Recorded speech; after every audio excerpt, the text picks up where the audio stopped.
Hi, my name is Madeline Scribner, and today I'm going to be reading How to Cope with Stress, an Informative Speech. Stress has many negative effects on the body and mind, and according to StatBrain, over 77% of people in the United States suffer from symptoms of stress. And being a student in college is very stressful. Between studying for exams and making times for friends and family, and work and sports, things can get very overwhelming very fast for students. But knowing how to cope with one's stress can improve overall well-being. According to Psychology and Appreciative View, stress is an individual's response to environmental stressors, or the circumstances and events that threaten a person and their coping abilities. Stressful situations can include anything from studying to managing time to loss of a loved one, or even positive situations can be stressful, such as planning to get married, or graduation, or having a new job. The mind has a lot to do with how people deal with stress, but it's also a physiological thing that happens within your body.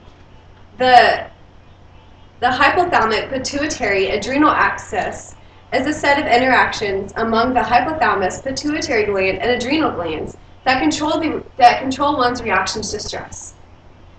It also controls digestion, the immune system, emotion, energy output, and they are all interconnected.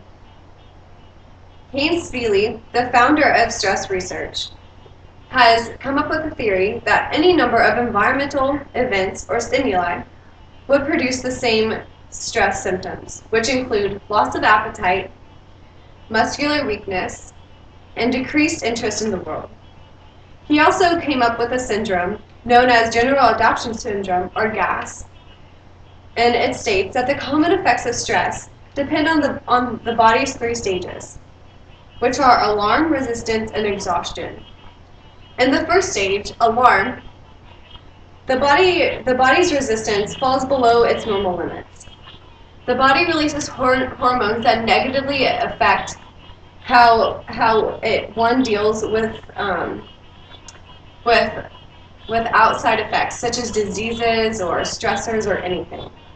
One is more likely to get sick during this stage.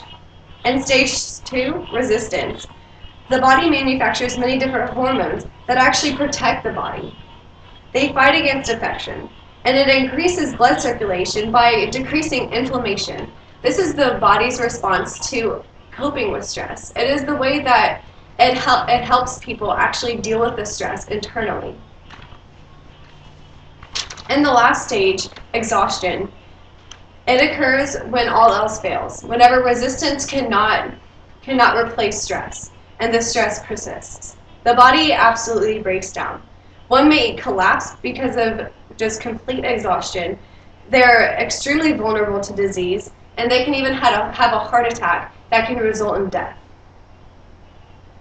Although the body has many uncontrollable reactions to stress, one can practice coping strategies to improve. Coping is known as managing taxing circumstances, expending effort to solve life's problems, and seeking to master or reduce stress, as Psychology and Appreciative View states. There are two major types of stress, or of coping methods. The first one is problem-focused coping. It is whenever someone squarely faces the troubles that are amongst them and try to solve them. For example, if one is trying to manage school, work, sports, and friends and family, they may set goals to try to accomplish everything that they need to on certain days, and they could make a calendar of events so that they can keep everything organized and themselves on track. The other type of coping is emotional focused coping.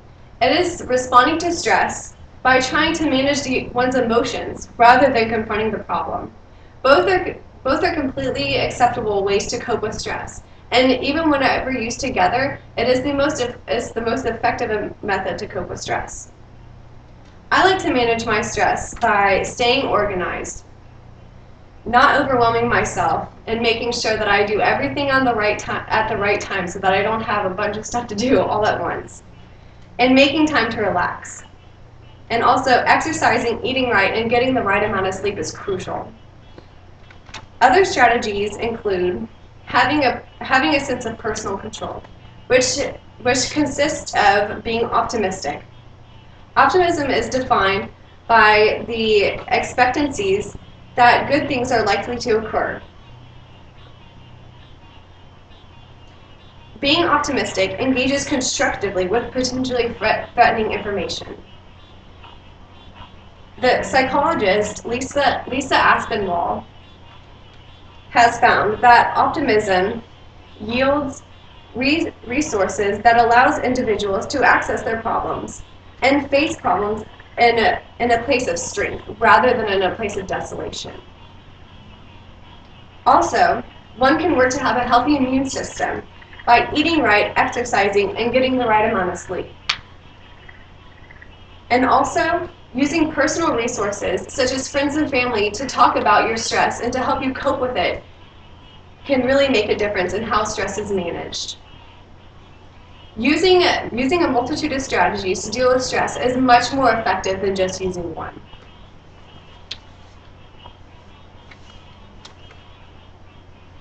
Also, people who display hardiness or a sense of commitment rather than alienation and control rather than powerlessness could take stress much better than people who don't.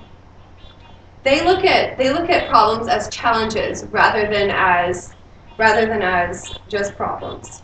People who play sports know hardiness. If you're at the end of the game and your coach hands you a ball and tells you that if you don't get a hit, then you're going to lose the game, a good teammate would do everything in their power to make a hit instead of being crushed by the pressure. The Chicago Project in 1997 showed that hardiness plus exercise plus social support yielded a buffer against stress and reduced illness, both physical and mentally.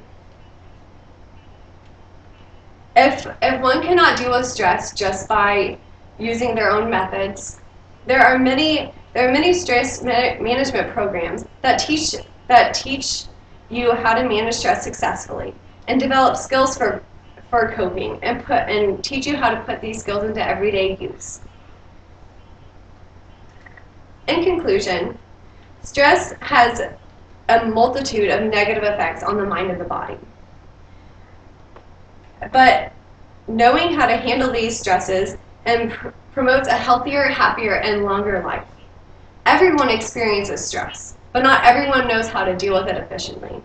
So now that you know how to deal with stress, now you can live a longer, healthier, happier life. Thank you. And here. This is my 5th audience member.